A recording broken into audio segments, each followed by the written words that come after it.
Entre 1944 y 1945 se crearon más de 100 campos de concentración nazis en toda Europa. En ellos se llevaron a cabo las más repulsivas torturas, asesinatos, brutalidades, condiciones inhumanas, hostigamiento, trabajo forzado, abuso infantil y atroces experimentos científicos. Sin embargo, existían otros aspectos ocultos que, durante la posguerra, ocuparon un rol periférico frente a las noticias de primera plana.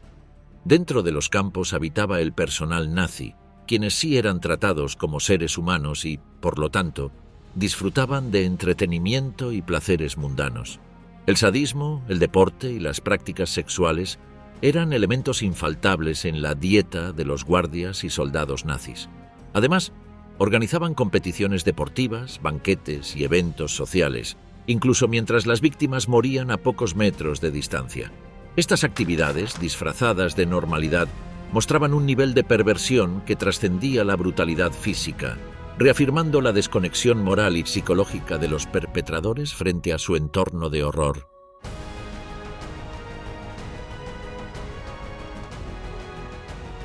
Infierno en vida. El sufrimiento de unos, el placer de otros. Los campos de concentración fueron creados para eliminar cualquier tipo de amenaza contra el plan de Adolf Hitler. No importaba si se trataba de un riesgo interno o externo, relacionado con oponentes políticos, minorías sexuales y étnicas, supuestos inadaptados sociales, desviados sexuales o religiosos. Absolutamente todos terminaban en los campos, donde abundaban el horror y la tortura. El alto mando nazi argumentaba que se trataba de un proceso de rehabilitación, y bajo ese lema justificaban los maltratos, que no eran más que métodos diseñados para quebrar la resistencia moral de quienes, según ellos, tenían pensamientos y prácticas equivocadas. A todos los prisioneros se les despojaba de cualquier rasgo de identidad. Abandonaban su naturaleza humana para convertirse en objetos sistemáticos al servicio de las necesidades básicas nazis. Niños, niñas y adultos eran sometidos a las peores prácticas que cualquiera, en su sano juicio, podría imaginar. El personal nazi perdió toda sensibilidad y empatía por aquellos que eran considerados enemigos. No hacían distinción de edad, ya fueran niños o ancianos. Abusaban de las mujeres embarazadas sin ningún tipo de piedad. Podían hacer lo que quisieran con ellos, ya que sus vidas estaban en sus manos. Entre las prácticas más atroces, también se encontraban las vinculadas al entretenimiento, como por ejemplo el deporte. Ring del horror. El infierno del boxeo en los campos de concentración. Heinrich Himmler, líder de las SS y uno de los principales impulsores del concepto de solución final, estaba convencido de que, para mantener alta la moral y el interés de los trabajadores en los campos de concentración, debía proporcionarles entretenimiento. En diversas reuniones con Adolf Hitler, le expresó la necesidad de destinar presupuesto a actividades recreativas, culturales y deportivas que saciaran el apetito de diversión de sus hombres.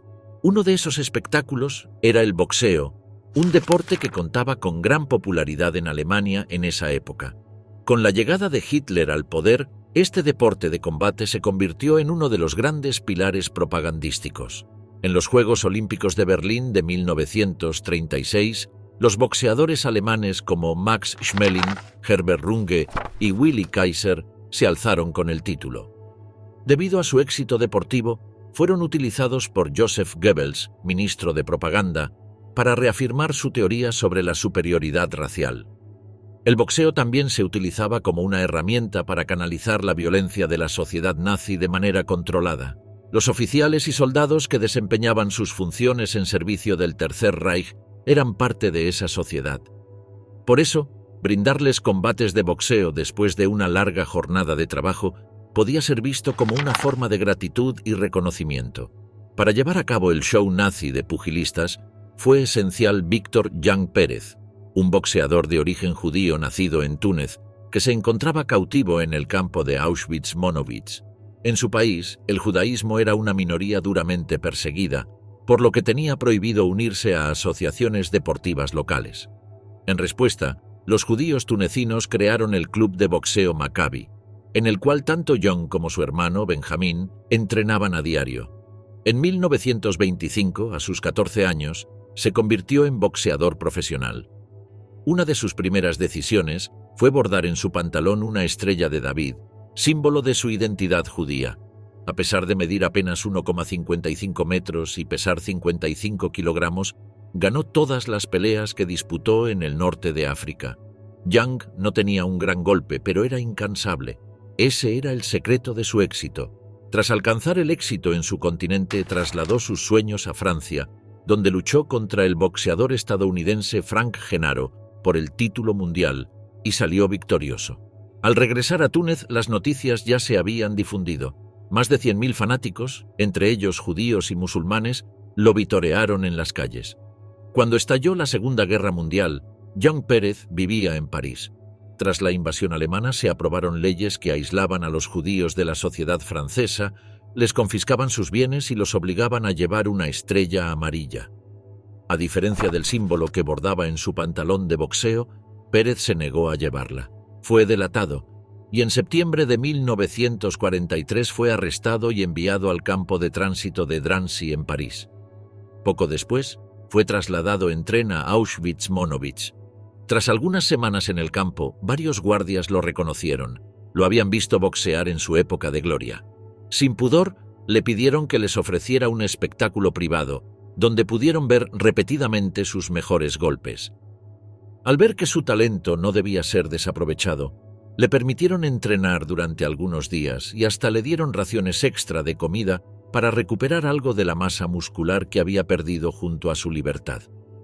Tras notar una mejora física en el atleta, lo obligaron a pelear contra un soldado de las SS, quien era corpulento, pesaba alrededor de 75 kilos y medía más de 1,80 metros. Tras 3 asaltos, Young Pérez ganó el combate. Pocos días después, en el ring de Auschwitz, se enfrentó a un prisionero llamado Paul Steinberg. Tras los primeros enfrentamientos, los guardias quedaron fascinados y el boxeo se convirtió en un espectáculo cada vez más frecuente. Young fue obligado a pelear aproximadamente 140 combates contra distintos prisioneros durante los 15 meses que permaneció en Auschwitz-Monowitz. A pesar de que muchas veces luchaba contra rivales mucho más altos y pesados que él, solo cayó derrotado en una ocasión. Cabe aclarar que, aunque el caso de Young Pérez no fue único, la mayoría de los prisioneros no tenía energía para practicar deportes. Terminaban los días exhaustos debido al trabajo forzado, por lo que solo aquellos que gozaban de ciertos privilegios podían ser utilizados como espectáculo viviente.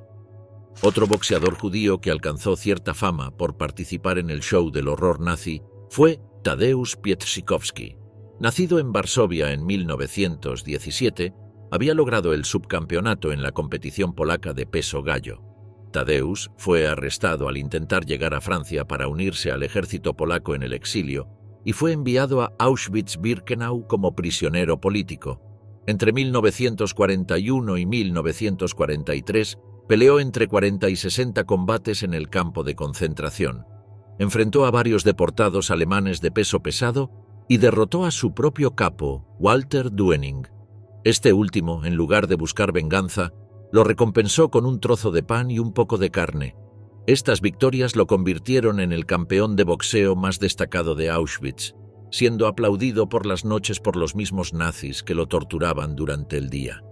En el campo de concentración de Mauthausen-Gusen, el boxeador estrella era Segundo Espallargas, también conocido como Paulino. Era un republicano español que peleaba todos los domingos a pedido del comandante de las SS, Frank Siereis. Después de decenas de combates, se ganó el apodo de el valiente e invicto boxeador de Mauthausen, ya que ningún contrincante lograba derrotarlo, ni siquiera los soldados alemanes que se atrevían a desafiarlo. Paulino, al igual que los demás boxeadores en los campos de concentración, sabía que el boxeo era su única esperanza de vida. Sabía que era improbable que lo mataran, ya que, de hacerlo, el alto mando del campo perdería su espectáculo. Viendo que el boxeo mejoraba sus condiciones de vida, algunos prisioneros mentían en los interrogatorios iniciales y afirmaban ser boxeadores. Sin embargo, la verdad salía a la luz rápidamente, ya que solían ser derrotados fácilmente por los pugilistas experimentados. Sinfonías del infierno, música y horror en los campos de concentración.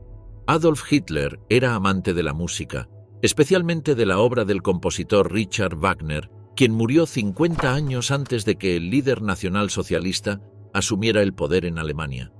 Durante décadas surgió el interrogante sobre la razón de su fascinación, si se debía al antisemitismo explícito del autor o a las sagas germánicas a las que ponía música, las cuales Hitler utilizaría para cimentar su ideología. El historiador James Kennaway describe la música de Wagner como la banda sonora de la megalomanía. Las primeras orquestas en los campos de concentración aparecieron en 1933, al comienzo del ascenso al poder de Hitler.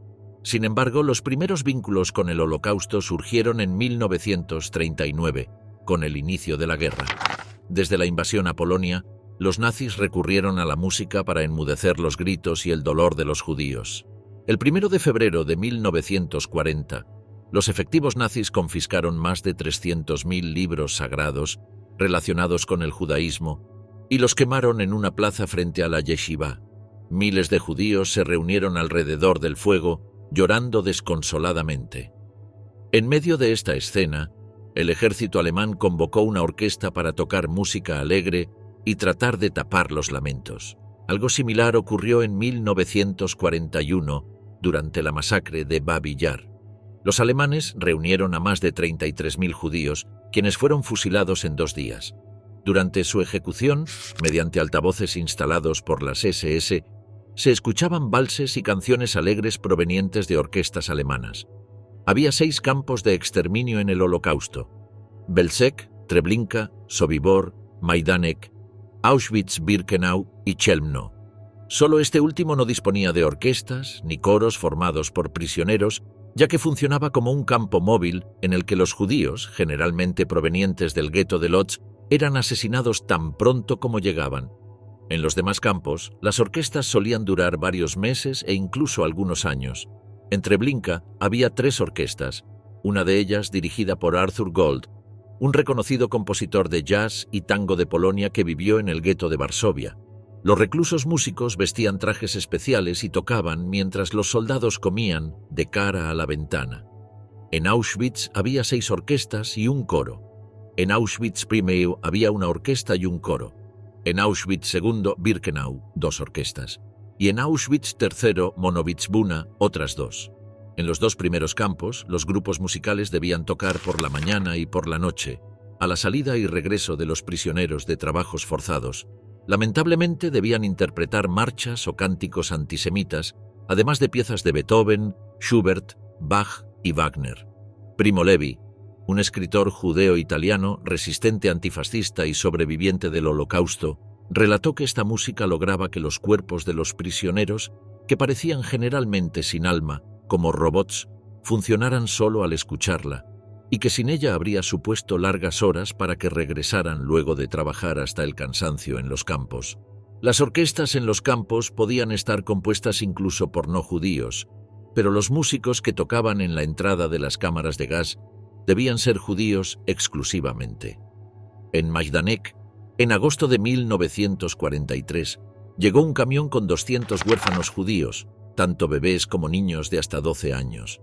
Mientras tanto, los efectivos alemanes ordenaron a la orquesta que tocara canciones de cuna en yiddish. Al igual que los boxeadores de los campos, los músicos obtenían ciertos beneficios respecto a otros prisioneros.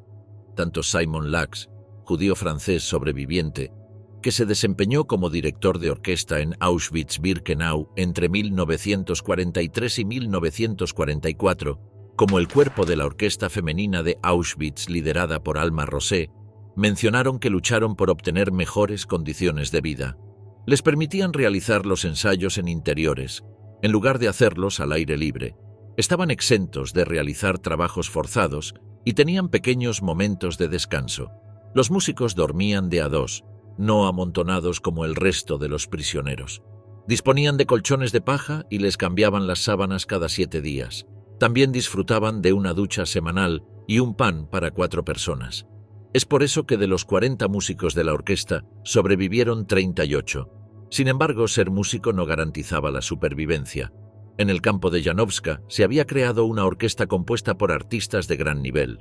No obstante, en 1943, las autoridades nazis decidieron matar a todos los judíos y los músicos no fueron la excepción. En cuanto a los instrumentos utilizados, la armónica era uno de los más solicitados. De hecho, hasta los guardias eran vistos tocando algunas melodías. El uso del acordeón también era bastante común. Los oficiales alemanes tenían devoción por este instrumento y solían reunirse a escuchar algunas canciones interpretadas por los prisioneros. Entretenimiento macabro. Los juegos que fascinaban a los nazis. Los miembros del ejército alemán pasaban demasiado tiempo en sus puestos de trabajo, por lo que además de solicitar entretenimiento deportivo y musical a los prisioneros, también debían apelar a su ingenio para divertirse por sí mismos. Los comandantes y directores de los campos pedían a los rangos superiores que les enviaran distintos juegos de mesa para pasar las horas. Así, les llegaban diversos tipos de juegos, de cartas, de dados y de estrategia. Uno de ellos era el Fang den Hut, que fue lanzado durante la existencia de la República de Weimar, pero que, a pesar de ello, seguía siendo popular. Las piezas tenían forma de sombrero y podían apilarse. El tablero era circular, con una cruz central, y apelaba a la lógica de los participantes. Podían jugarlo tanto niños como adultos. Otros de los juegos más populares eran el ajedrez y las damas. Si bien, casi siempre, los soldados alemanes jugaban entre sí, en ocasiones desafiaban a algunos prisioneros para ver si eran capaces de ganarles. De hecho, los reclusos ucranianos eran especialistas en ajedrez, por lo que solían vencer a sus superiores. Esto generaba ciertas dudas entre los alemanes, ya que ponía en tela de juicio quién de los dos era más inteligente. Por eso, muchos de los reclusos se dejaban vencer, pues la posibilidad de que una persona supuestamente inferior venciera a su rival alemán, considerado más inteligente, cuestionaba toda la propaganda nazi. Por ello, cuando los prisioneros ganaban, sus verdugos les propinaban una fuerte golpiza. Los juegos de cartas también eran populares entre cautivos y militares. Disponían de distintas reglas, donde determinados naipes valían más que otros. Algunos efectivos jugaban al tarot, una práctica oculta bastante popular entre los nazis. A pesar de mostrarse extremadamente católicos, tenían un gran interés por todo lo relacionado con el esoterismo, la astrología, la alquimia, la cábala y la teosofía. El juego de la vida. Como el fútbol ayudó a sobrevivir en el Holocausto, para estar a la orden del día, los soldados de las SS debían entrenar duro y trabajar en sus cuerpos. Las horas de guardia eran largas y los efectivos alemanes pasaban extensos periodos en estado de quietud. Fuera de su horario de trabajo, realizaban diferentes ejercicios físicos y actividades deportivas que los ayudaban en su objetivo de mantener su cuerpo en buena forma. Algunos de ellos practicaban levantamiento de pesas, mientras que otros pasaban el tiempo jugando o viendo balonmano y fútbol, el cual se estaba volviendo cada vez más popular en las tierras germanas. El Tercer Reich veía el deporte como una forma de movilizar a los hombres en un esfuerzo colectivo y competitivo.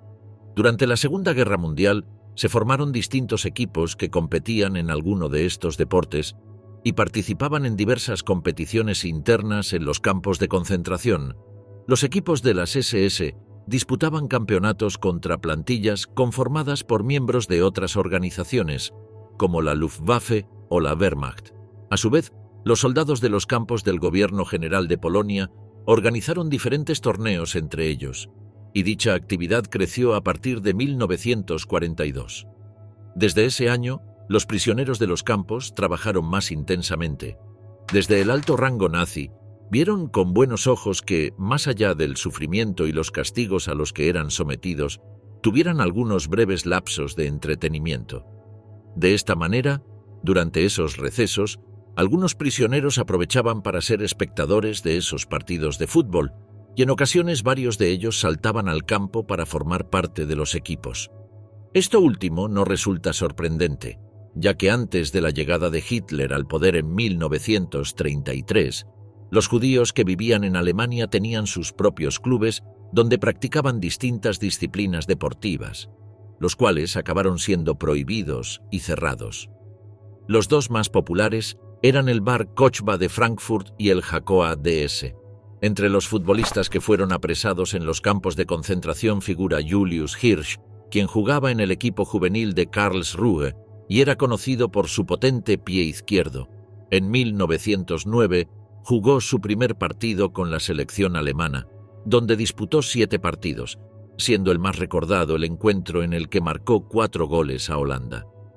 Hirsch, junto con Gottfried Fuchs, fueron los únicos 2 judíos de la historia hasta ese momento en jugar en un equipo nacional de Alemania.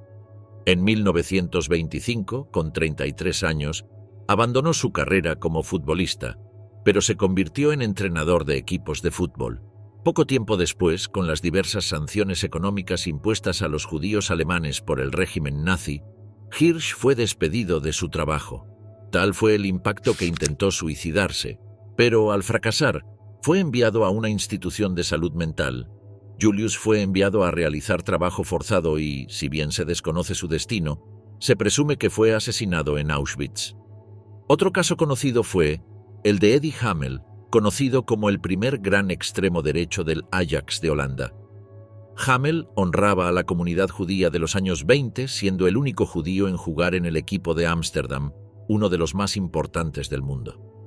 Tras la llegada del nazismo, Eddie fue enviado a Auschwitz-Birkenau, donde lamentablemente fue aniquilado en una cámara de gas. Otro caso distinto fue el de Saturnino Navazo, un español de militancia republicana, que fue arrestado en Francia y trasladado al campo de Mauthausen. Cuando los nazis descubrieron que era futbolista, decidieron que, en lugar de hostigarlo duramente, la mejor opción consistía en dejarlo pasar un poco de hambre, pero darle una ración extra para que entrenara a los soldados. Navazo fue enviado a la cocina, donde pudo vivir en mejores condiciones. Una de las historias más emblemáticas fue la de Antoni Liko, quien, para el año 1930, jugaba en el Wisła Cracovia de Polonia. Era uno de los jugadores del momento e incluso fue convocado para disputar el Mundial de Francia 1938, pero no pudo hacerlo debido a una inoportuna lesión. Tras la invasión alemana de Polonia, Liko fue arrestado por la Gestapo debido a supuestas relaciones con la resistencia armada polaca, por lo que fue enviado a Auschwitz. El 2 de junio de 1941, Liko participó en uno de los partidos entre prisioneros y capos o miembros de las SS. Se dice que los reclusos temían convertir goles, ya que, tras finalizar el partido, el personal alemán los sometía a golpizas. De todas maneras, Liko no tuvo reparos y marcó 2 goles en el partido, en el que los prisioneros polacos vencieron a sus superiores por 5-3. Al día siguiente, fue condenado a ejecución por resistencia contra el poder del Estado, junto a importantes miembros de la comunidad judía, entre los que se encontraban médicos, ingenieros, políticos y estudiantes. Liko fue trasladado a una fosa de grava fuera de los límites de Auschwitz. Las ejecuciones se llevaron a cabo en el marco de una fiesta comandada por el Hauptsturmführer Karl Fritsch, la cual contaba con oficiales y suboficiales invitados, junto con sus esposas. Según el relato que trascendió en la posguerra, Liko se resistió y no cayó junto a los demás. De hecho, hubo 2 ocasiones en las que intentó escapar. Es por eso que el propio Fritsch le disparó en la nuca con su pistola. Al poco tiempo, sus restos desaparecieron en el horno crematorio de Auschwitz, junto con los de sus 80 compañeros asesinados.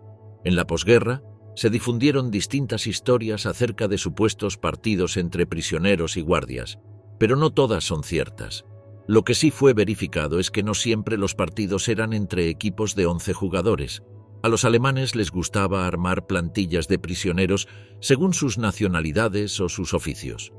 En algunos campos había equipos de carpinteros, de cocineros, de personal de limpieza, entre otros. Los efectivos nazis disfrutaban de jugar encuentros de fútbol entre ellos y obligaban a los prisioneros a asistir y aplaudir.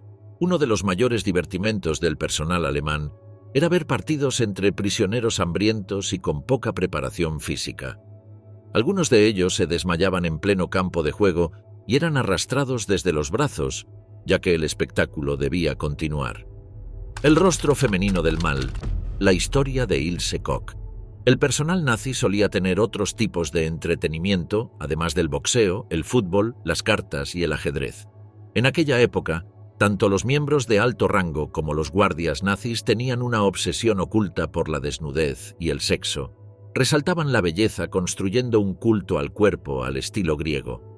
El sexo formaba parte de la agenda diaria de las personas de ideología nacionalsocialista no solo en la práctica, sino también en el visionado del mismo, a veces en formas algo macabras y enfermizas. Este fanatismo puede ser ilustrado por la historia de Ilse Koch, conocida bajo el seudónimo de la Zorra de Buchenwald, una soldado nazi sádica, ninfómana y asesina. Su apariencia la mostraba como una mujer angelical, con su pelo rojizo meramente rizado y un rostro que parecía esculpido por los dioses griegos. Sus compañeros de las SS la admiraban por su belleza, además de su impactante poder de seducción, el cual usaba para siempre obtener lo que quería, tanto a nivel político como para satisfacer sus instintos primitivos. Estaba totalmente hipnotizada y atraída por el dogma nazi, y todas sus acciones iban tomadas de la mano de sus convicciones, incluidas sus perversiones. Margaret Ilse Koller, de soltera, Koller, nació en 1906 en Dresde, Alemania, en el seno de una familia de clase media. Durante su infancia fue una niña tranquila, responsable y de buen comportamiento, que llegó a ser muy popular y querida por sus compañeros de escuela. A los 15 años, dejó sus estudios para trabajar en una fábrica. Poco después ocupó el puesto de dependienta en una librería. Fue en ese lapso de tiempo cuando comenzó a mostrar interés por el partido nazi, del cual se convirtió en secretaria y posteriormente en afiliada. Para 1932, su belleza e inteligencia llamaban la atención de todos, y fue el propio Heinrich Himmler quien la eligió como esposa de uno de sus ayudantes predilectos, Karl Koch, de quien adoptó su apellido. En 1936 contrajeron matrimonio y 3 años después se trasladaron a Buchenwald, uno de los mayores centros de exterminio, debido a que el marido de Ilse fue nombrado comandante. Karl Koch era un hombre ambicioso e inescrupuloso, y quienes lo conocieron lo describen como un hombre que desconocía los límites. Ilse también lo era. Normalmente, las mujeres de los comandantes y oficiales no colaboraban con sus esposos, pero ella demostró ser la excepción a la regla. Los primeros meses fueron bastante ordinarios dentro de la perversa vida de Koch, ya que se dedicaron a criar a sus 3 hijos, Artwin, Giselle y Gudrun, aunque este último murió mientras sus padres estaban de vacaciones.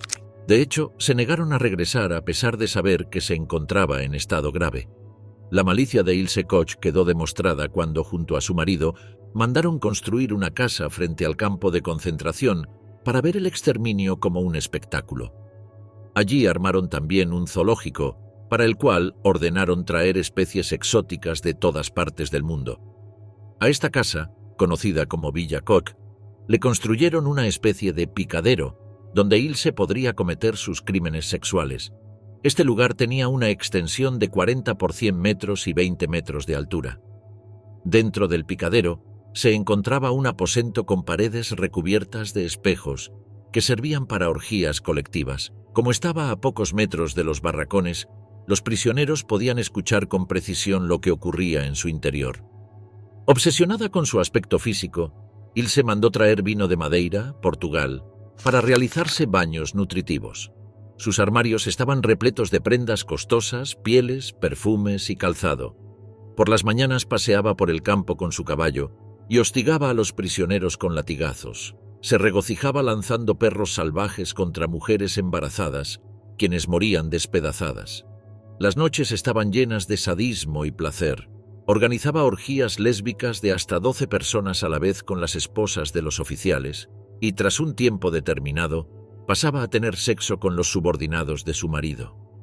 Otra de sus perversas acciones consistía en colocarse en la entrada del campo, con los pechos desnudos mientras llegaban nuevos prisioneros. Acariciaba y chupaba sus cuerpos libidinosamente mientras gritaba comentarios subidos de tono. Si alguno de los prisioneros osaba mirarla fijamente a los ojos, los golpeaba hasta el cansancio. Según un relato que trascendió en la posguerra, Koch le gritó: «¿Qué te crees que estás haciendo mirando mis piernas?», a un interno llamado Walter Retterpat, mientras lo abofeteaba con su fusta. Si había una mujer temida en el campo de exterminio, esa era la Zorra de Buchenwald, como la conocían a Koch. Otra de las atroces prácticas consistía en una colección de lámparas confeccionadas con piel humana. Recopilaba los tatuajes más llamativos de sus prisioneros, se los extirpaba sin anestesia tras aplicarles fenol. También utilizaba las pieles para encuadernar libros, hacer manteles de mesa y fabricar guantes. A Koch le fascinaba decorar su casa con torturas de prisioneros. No solo colocaba estas llamativas lámparas en su mesa de luz, sino que también adornaba su casa con las cabezas de los presos muertos.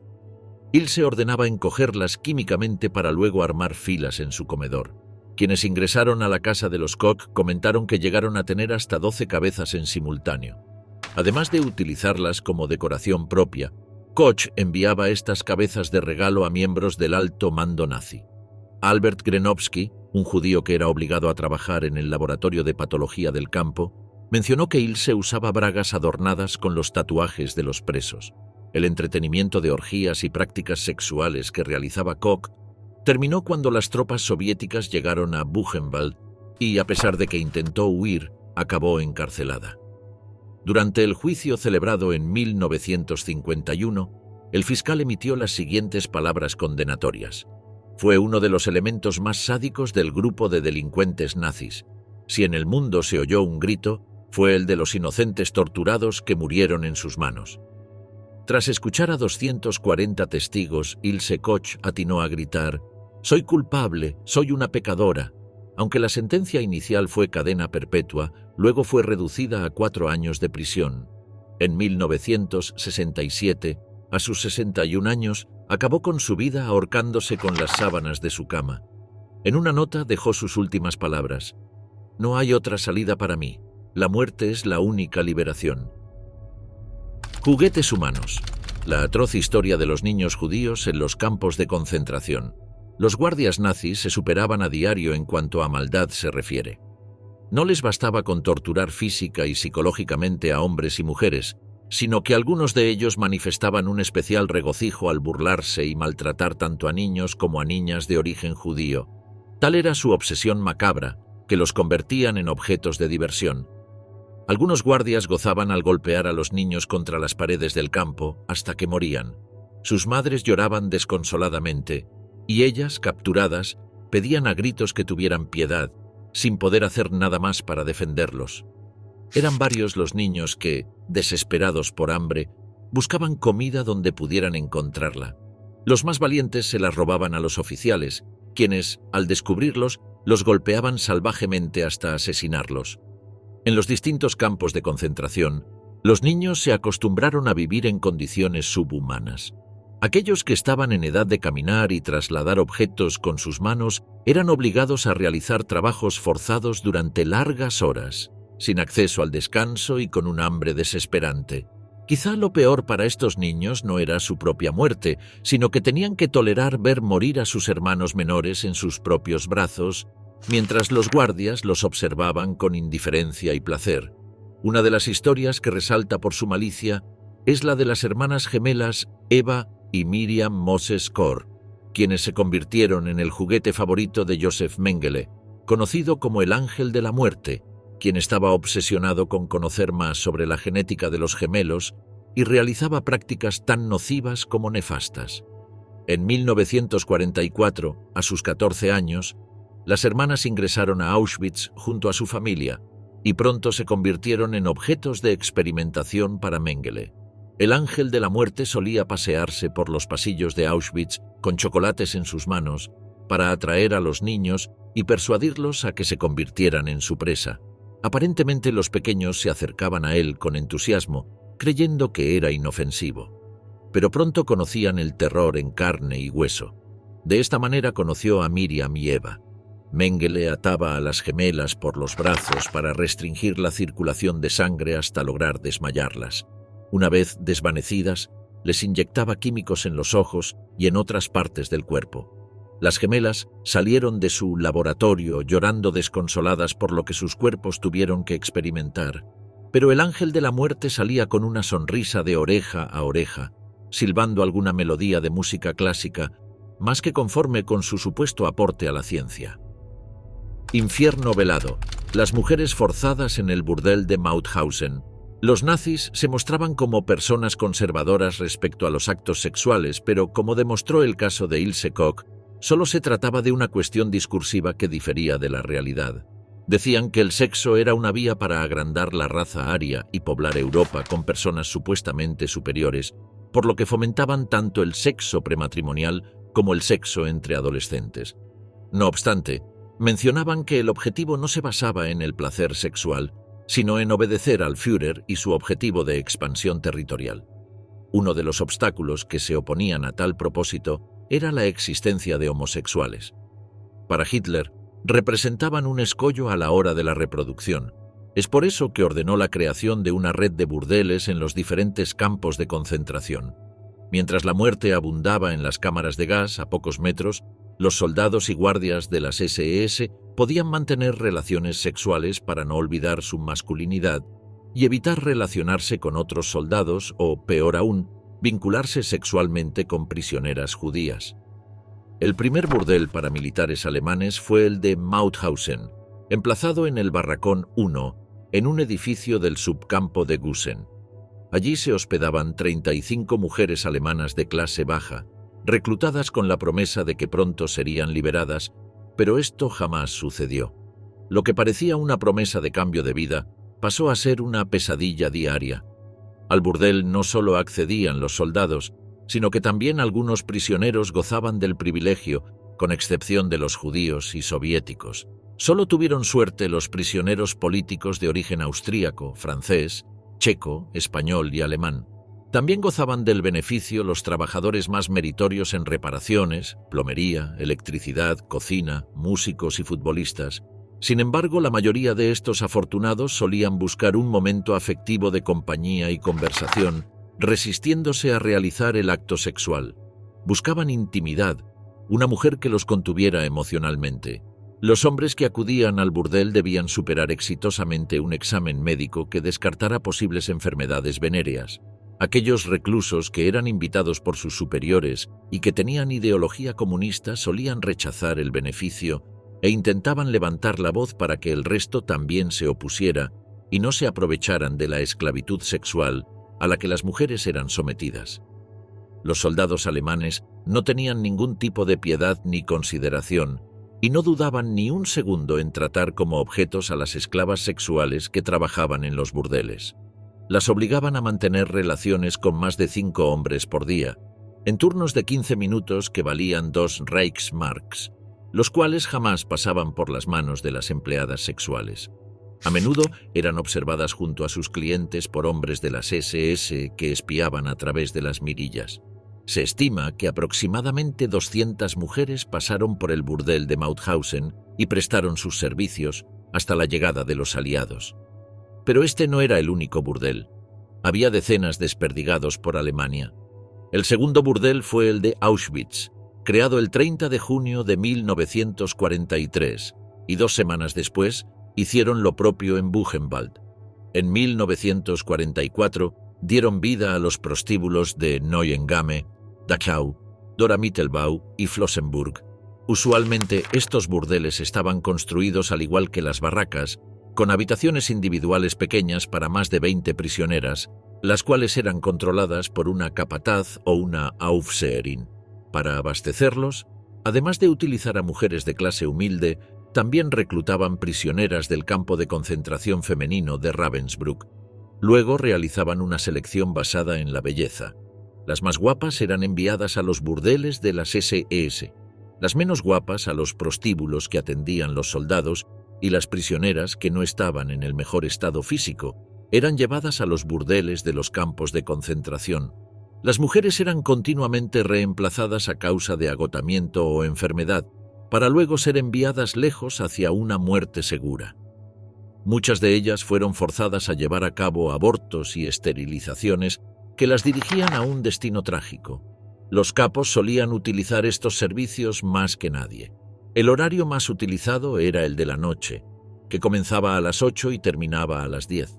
Además, los domingos era el peor día para las esclavas sexuales, ya que debían trabajar durante toda la tarde. Existen evidencias de que las esclavas sexuales solían llevar tatuajes en sus pechos con la inscripción «puta del campo».